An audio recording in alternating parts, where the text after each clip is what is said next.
Section 1. You will hear a woman phoning to complain about the item she ordered last week. First, you'll have some time to look at questions 1 to 4.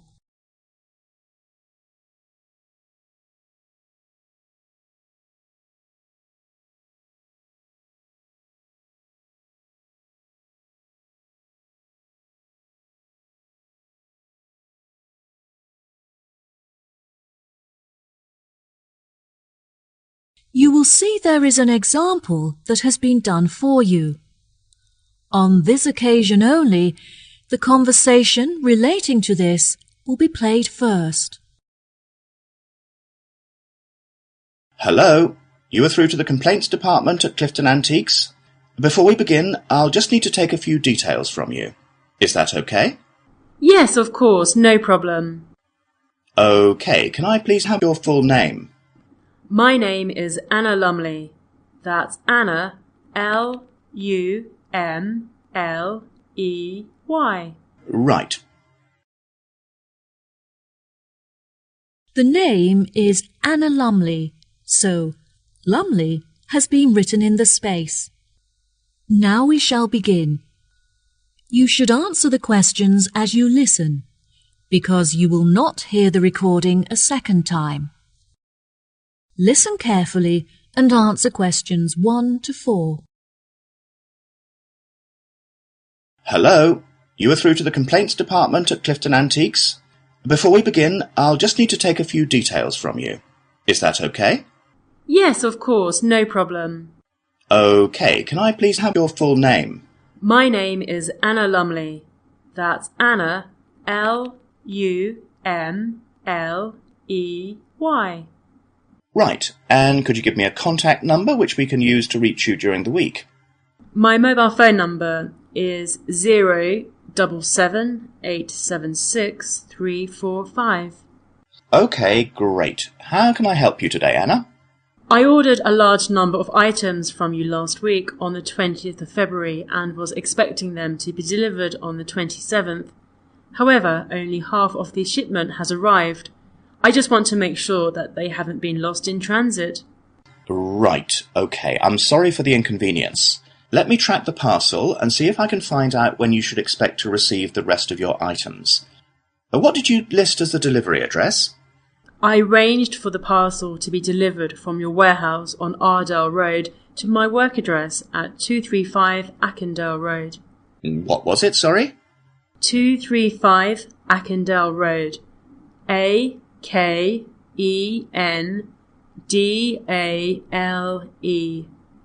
East Sea? Yes, East Sea. Right, okay. I've found your parcel here on our system. I can see that you've received your shipment, however, nothing is mentioned about the missing items. I would advise that you wait for 2 days, and if the other items don't arrive then, it may be necessary for you to claim insurance coverage for the value of the items. How much are the missing items worth? They cost me $34,500.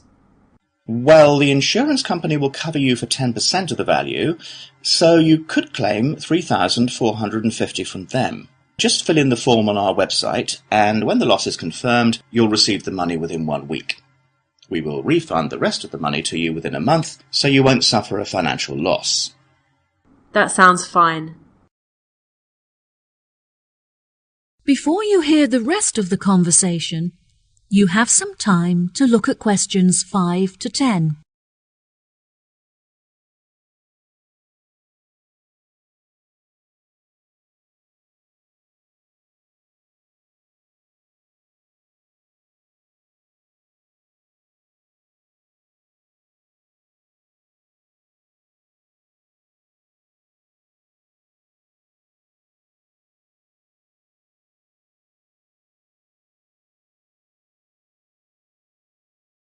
Now listen and answer questions 5 to 10. I'll just need to take a list of the missing items from you so we can check it against our records. Is that okay? Sure, no problem. Unfortunately, a lot of the items are one of a kind and therefore irreplaceable. There were some small items such as lamps and chairs that aren't very valuable. However, there was a large item of antique furniture and a bag full of first edition books, which were among the first ever to be printed on a press. Right. Okay. Is there anything else? Yes, I also purchased a Victorian rocking horse for my daughter, some large oil paintings originating from the Edwardian period, and a few decorative fruit bowls. Right, okay. I've taken a list of your missing items, so I'll phone the warehouse to see if any of them are lying around. Ah, I almost forgot. There were a couple of other pieces that I've spotted on your website and would like to order. Can I do that now? Of course, no problem. Can you give me a description of the items that you're looking to purchase? There was a gold clock and a golden framed vintage mirror. Okay, perfect. I'll charge the items to the payment card that you used before, and they should be delivered to you within the next week. Is there anything else that I can do for you today? Yes, two of the items that I received in the shipment are damaged, so I need to make a claim for a partial refund. Oh, I'm sorry to hear that. I need to take down a few details of the actual damage over the phone before you put in a full report. Can you tell me which pieces are damaged? A drawer is missing from the antique mahogany desk, and there is also a dent on one of the corners, so it's unusable. I see. Any idea of the price of repairing it? No, well, I don't think it can be repaired. I will need a new one. Okay, I'll make a note of that and we'll see what we can do. Anything else? I also purchased a set of dining chairs with navy leather padding. However, the colour is faded and one of the legs has completely split down the middle. Okay, are there any other damaged pieces? Yes, I purchased a set of Chinese crockery to furnish my dining room table. However, when I opened the box, I found that a cup was missing and that some plates had smashed. 4, actually. And is that all of the items? Yes, I think that's all. Right, I'll calculate the value of the damaged items and we'll issue you a refund. Okay, thank you so much for your help. No problem at all, it was my pleasure. Goodbye. That is the end of section 1. You now have half a minute to check your answers.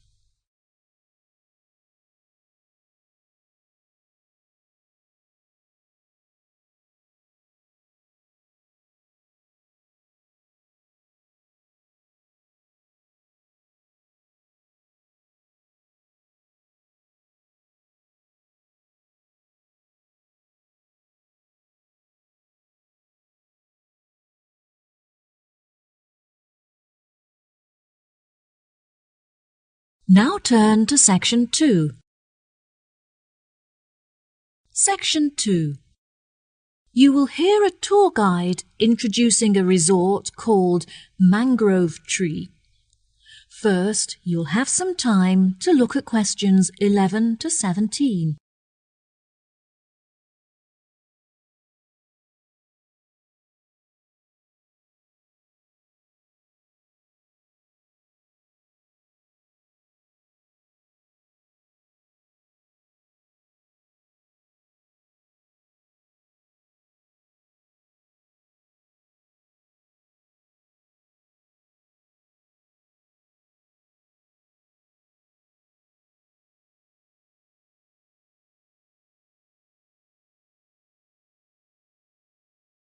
Now listen carefully and answer questions 11 to 17. Welcome to all of you. Can everybody see and hear me? Good. I'm David, your guide for this tour of the Mangrove Tree Resort. I'll start today with some general background information. As there have been a number of changes made, I printed the map of the new complex for each of you. And I'd just like to point out where everything is, and then you can take a look at it for yourself. Basically, the best feature of our new location is that we have our own private beach, which is on the left and accessible directly from the hotel. Now we're standing at the information desk, and we're going to look at the views in each direction. Out to the west, there's a gift shop where guests can shop for small trinkets made by local villagers from shells and starfish. If you look carefully up there on the other side of the restaurant, there's a state-of-the-art spa facility just next to the grove of palm trees, where guests can have treatments including massage or detoxify their body in the steam room. A major drawback of our previous hotel complex was that there was no room for an on-site helicopter port, which meant that our most important guests were forced to commute from the local airport. As we were unable to construct a suitable facility on the eastern side, we have constructed a large heliport to the north. Guests wishing to stretch their legs after a long flight can simply head south to the tennis courts for a match on our splendidly manicured courts. Now if you look in front of you, there's a swimming pool in the centre equipped with slides and a diving board, which is the main feature of the new complex and is overlooked by all of the other buildings.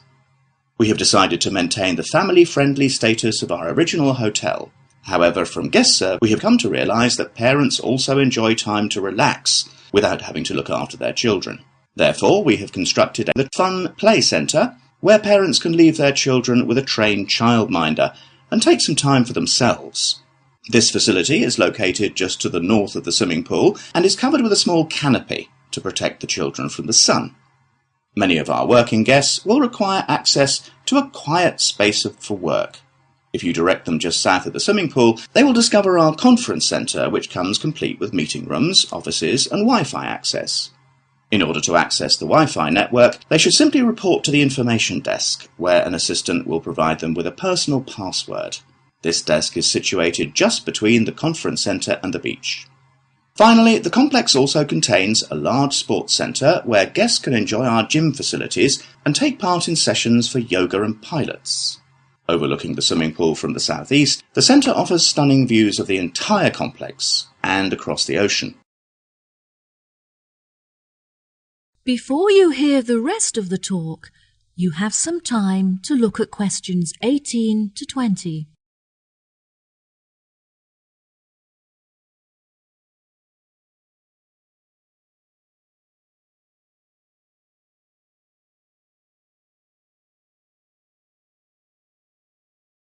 Now listen and answer questions 18 to 20.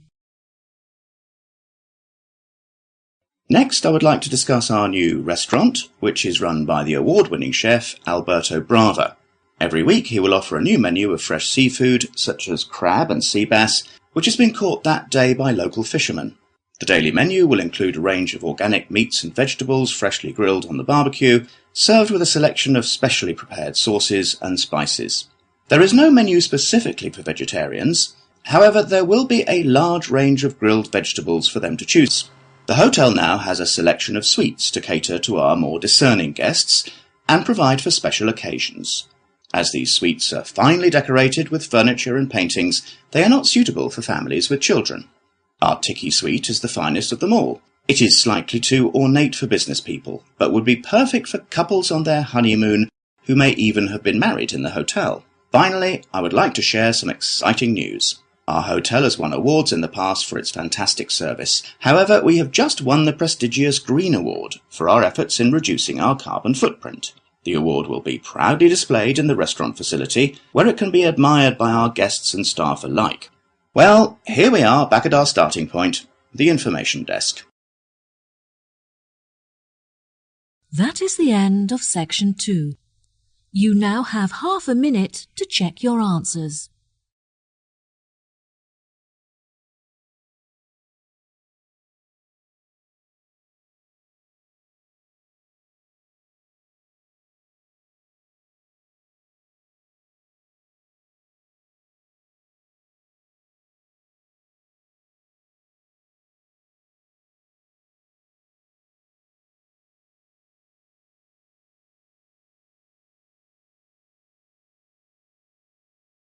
Now turn to section 3.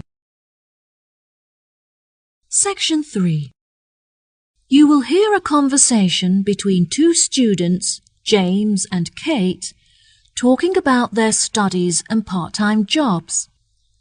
First, you'll have some time to look at questions 21 to 25.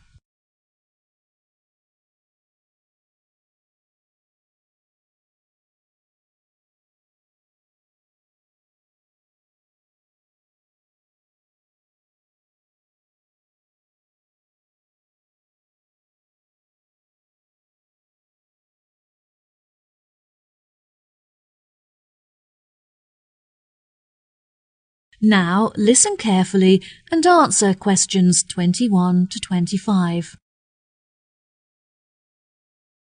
Kate, I'm really busy at the moment trying to manage both my schoolwork and part-time job. Oh, James, that sounds like a lot to handle. Where do you work? I managed to get a job working in the local bakery, learning how to make bread and cakes. Since I'm studying business, it's really useful to experience at first hand how a shop is run and interact with the customers. Wow, it sounds really interesting. I'd love to come in and try the produce one day. Is it nearby? It's about 15 minutes away, which is frustrating because it's too far to walk from my house and I have to drive there.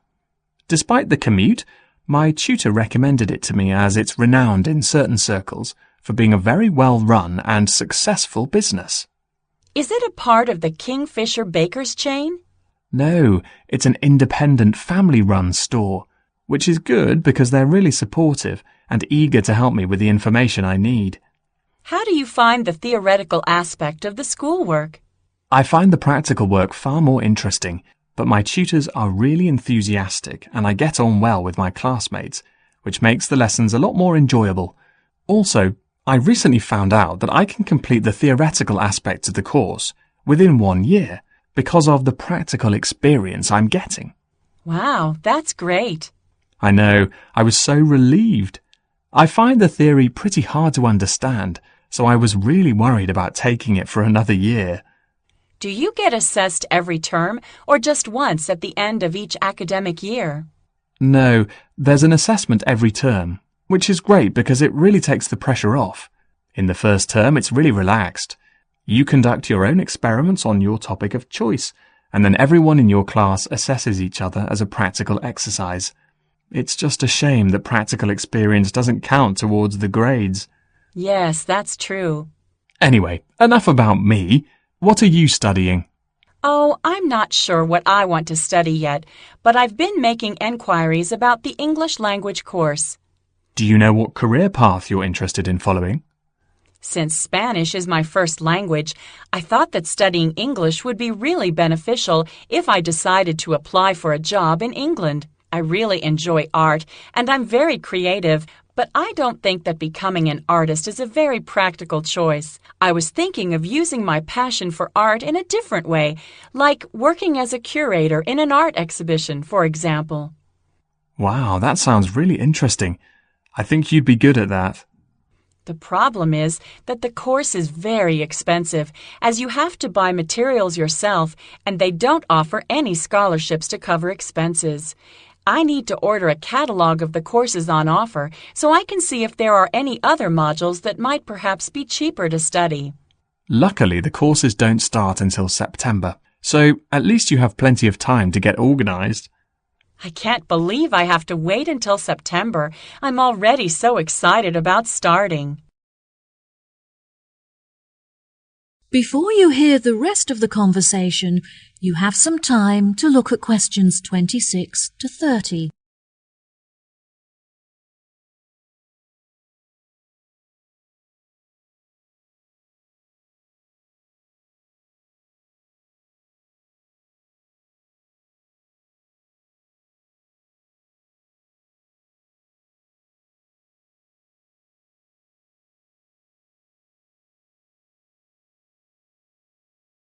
Now listen and answer questions 26 to 30. What other art-focused modules could you choose from? History of art is my first choice, since there isn't so much expense involved. I think it would be really interesting, as they invite a number of guest lecturers from across the globe to speak on specialist subjects. That sounds great. What about sculpture?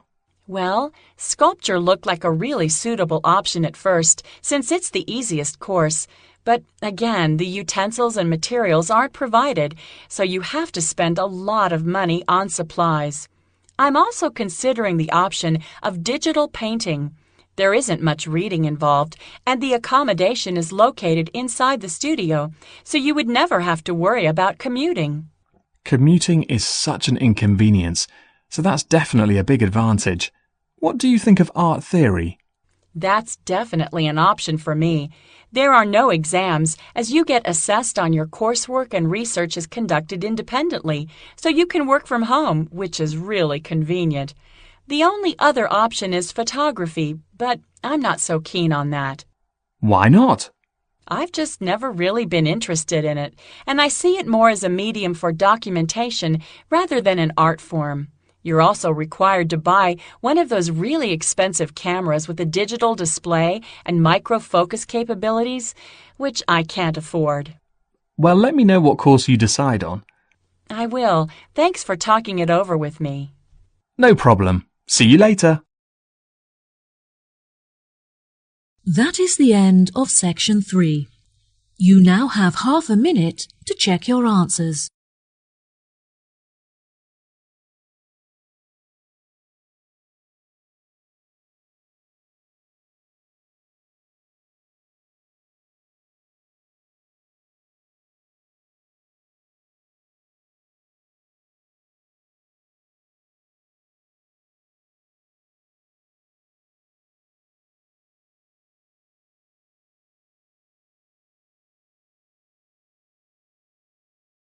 Now turn to section 4. Section 4. You will hear a talk on the subject of birds in New Zealand. First, you have some time to look at questions 31 to 40.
Now, listen carefully and answer questions 31 to 40. Good morning, everyone. Today we're going to look at birds native to New Zealand, delving into the facts and exploring methods of protecting these species from extinction. It may surprise you to hear that there are thousands of bird species that are endemic to New Zealand. That is to say that they are not found anywhere else on the globe.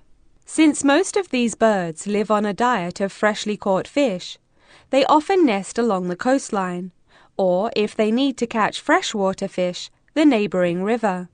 Once they have mated, the female birds will collect twigs and pieces of debris to build nests where she can safely hatch her eggs out of the reach of predators. When humans arrived in New Zealand about 700 years ago, rats were carried on the ships with them. The rats flourished in the warm climate and put pressure on the native bird populations, in particular on the flightless species. In 1984, researchers found that only 3 pairs of flightless bird species remained in existence, and that even these faced severe threats. New Zealand is now a world leader in facilitating the recovery of severely endangered species from the brink of extinction. Every year, researchers carry out surveys in order to monitor the fluctuating levels of bird numbers and species living in New Zealand. Due to the migration patterns of many of the species, it is particularly hard to estimate the bird numbers accurately, since many may have flown to other countries in search of mates and warmer climates, and thus not appear in the survey. Bird numbers are also particularly sensitive to environmental influences, in particular to those related to human activity. everyday activities such as farming or constructing a home can have a massive impact on the local populations. Forests that serve as a habitat for thousands of birds can be entirely eradicated to make fields for crops or to provide wood for construction, having a disastrous impact. It is not only the human influence that threatens the future of many bird species, since many predatory animal species have flourished in New Zealand. One of these species is the mantane snake, which was introduced from Australia and has decimated the population of killdeer birds. These birds nest on the ground and often return to find that their eggs have been devoured by the egg-eating snakes. One cannot dismiss, of course, the pressure that nature itself imposes on the survival of many bird species. Natural disasters, such as storms, can be devastating, tearing apart forests and leaving thousands of destroyed nests in their wake. Monsoons flood the rivers and often drown many of the flightless bird species that are unable to escape. Unfortunately, the greatest threat to bird numbers in New Zealand is illegal hunting, which is almost impossible to prevent. Many endangered bird species are on display at the National Zoo, and it is essential that urgent measures are taken to protect them. The zoo recently employed an expert in bird protection, who recommended that they should employ a guard to protect their birds from poachers. The expert also pointed out that the birds can become very stressed in situations where the public are able to approach them too closely, suggesting that the administration install a fence network to keep the public a safe distance away from the birds. Despite this threat to birds in captivity, it is the freely roaming birds that are most at risk. Efforts are being made to educate people on how they can contribute towards protecting birds that are living in the wild. Finally, research has shown that one of the most effective methods of informing the public on the importance of protecting the bird populations is through the media. I advise you all to read the articles written on this topic in specialist journals, and also carry out research on the internet. Each and every one of you could make an enormous contribution to the protection of birds if you put your mind to it. That is the end of section 4. You now have half a minute to check your answers.